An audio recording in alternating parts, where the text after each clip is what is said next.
eye intubation and also the nasal administering nutrition via nasal system. So the first thing to do is to revise the patient's whole meals for feeding.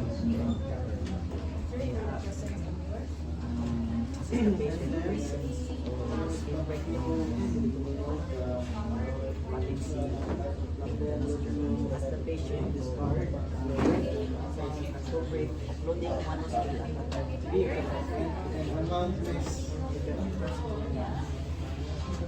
So after that,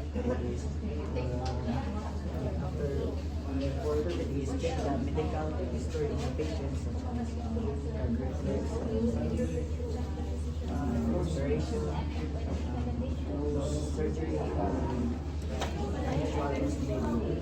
Next is explain the procedure to the patient. So, doctor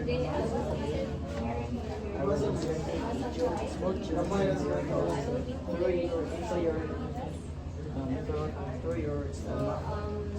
It's not to be failed, it's not comfortable, but ensure that it is safe and it will meet the needs of your body. So after that is inform the patient on how to communicate during the intubation. So stop or raise the electric if there is discomfort. So after prepare the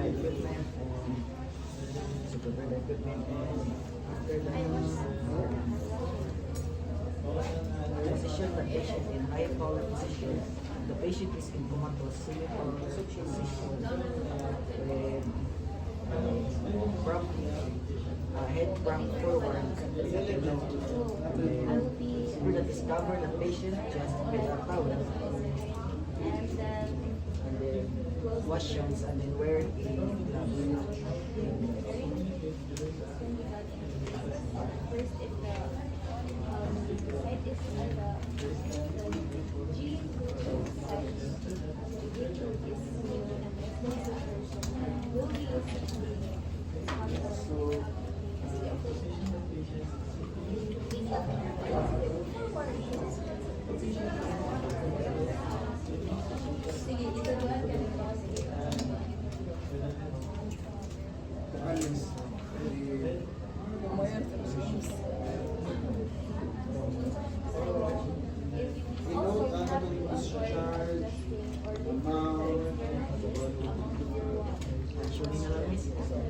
Ay, i-wait lang. Iyan lang mo bumay later.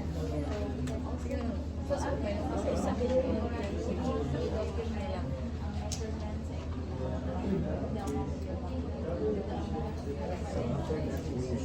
After wearing it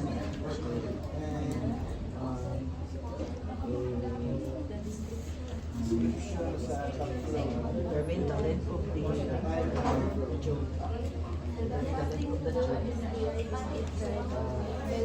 With a compartment at it.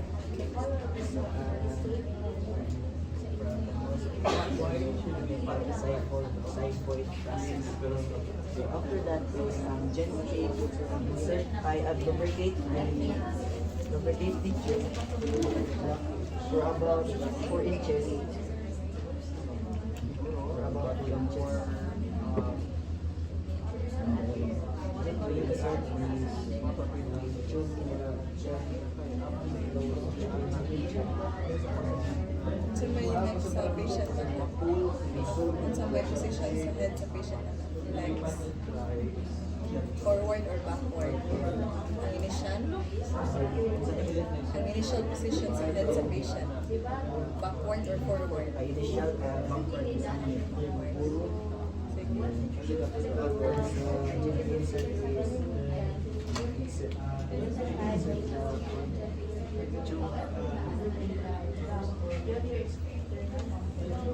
Gusto ko lang demohan pa.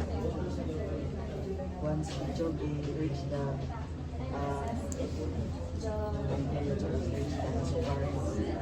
after that is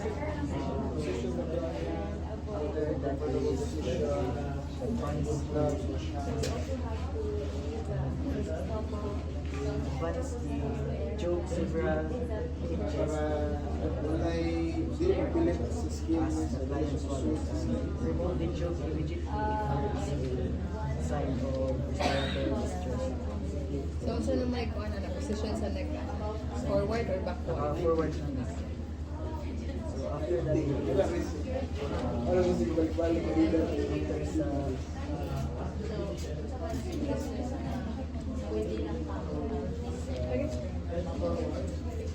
Kung wala may suture.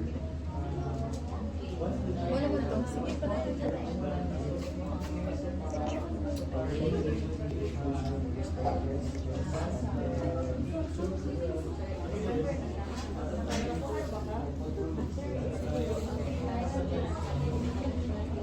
Wala rin kung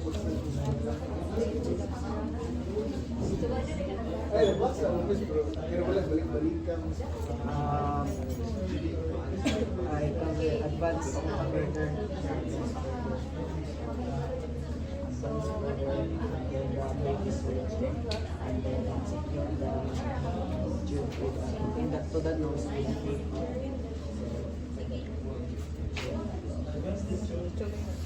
So after that is add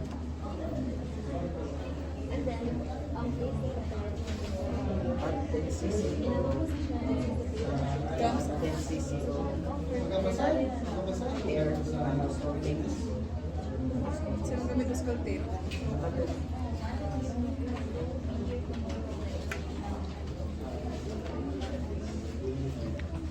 Ikaw na magdala.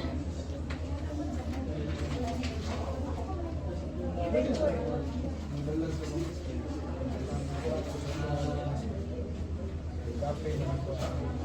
There is no verdict on sa kids. So if wala presence sa episodes, we couldn't ma-x-ray respect. So after that is cups or clamp the distal end of the tube and or Hapon na mga butang. a suction machine or bondage bag. So after that is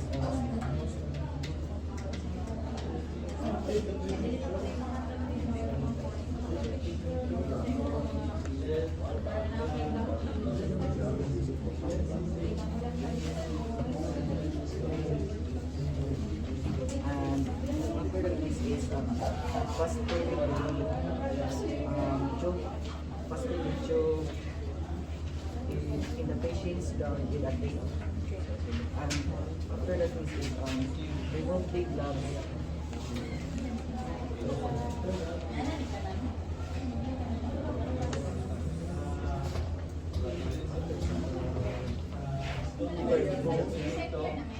Remove the gloves and dispose of the materials and wash the hands.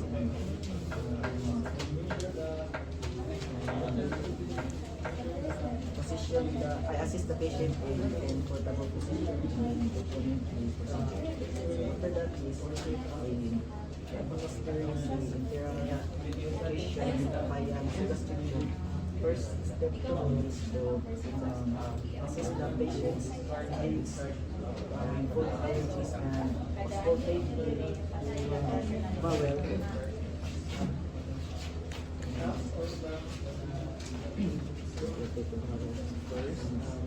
Check for physician's order. That is contain the baseline weight, the baseline weight and laboratory value, and also assist the excessive or deficit fluid volume, and also the electrolyte or metabolite abnormalities such as hyperglycemia. And also verify the patient's verify the healthcare provider's order and then explain the procedure to the patient. So Dr. Insert, so I will video to sa iyo to meet the needs to meet the needs that are needs in your body cannot be obtained on the market. So after that is prepare feeding. So we will, yes, so we then prescribe, we then administer and prescribe analgesics, pain medications ordered by the doctor, and wait for the medication Position absorption the before client in beginning. high powder position, and then wash After hands that, we then again. wash our check perform hand hygiene, and then wear non-sterile. tube placement, and then check the tube placement, check the gastric volume, gastric residual volume, and also measures the residual volume if present. After that is we're going to irrigate. So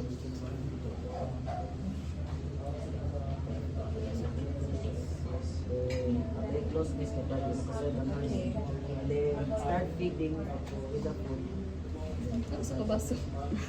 Irrigates food. Dami sa kabaso. Feeding. And then after finish, then irrigates the food. Okay. So it's